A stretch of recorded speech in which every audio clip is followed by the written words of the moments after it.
Ministério de Enseñanza, em representação do gabinete Wever Cruz, está continuar com o projeto que a iniciar o governo anterior. Nós está governo responsável e nós não temos color político. Se algo está bom do governo anterior, nós está continuar isso aqui. E pensei, nós não vai cair em infantilismo político. Ora que o líder do partido de oposição, que é ex-primeiro-ministro de Aruba, está pedindo já para barrar o governo aqui, para meio de uma manifestação nacional, que tudo costa vai malo, e está avisando que o que nós está continuando, está dando um brevet van onvermogen. Está como se fuera que o que não iniciar também está malo. Well, nós não vai cair em infantilismo político, nós está continuar com nossa responsabilidade para nós não temos color político, nós temos a bandeira de Aruba, o color de Aruba.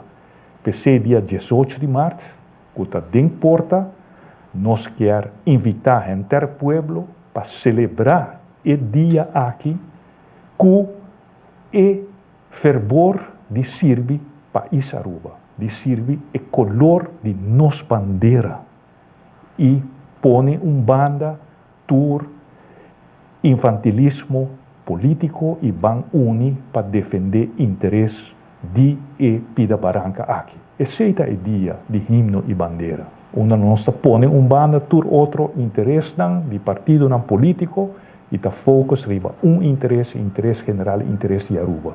Então, pensei, mas agora nós continuar com projeto que acusa o governo anterior.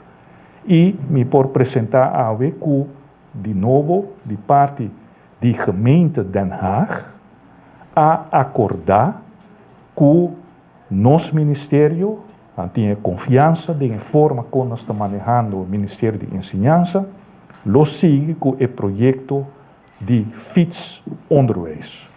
Onde o burgemeester de Den Haag, de nome do College van Burgemeester en Wethouders de Den Haag, está indicar que não vai pôr disponível, não está financiar hora de trabalho de não ambtenaar para seguir trabalhar riba o projeto de fietsonderwijs e a nós de nos banda também está pôr hora disponível de nos ambtenaar para trabalhar riba o projeto aqui.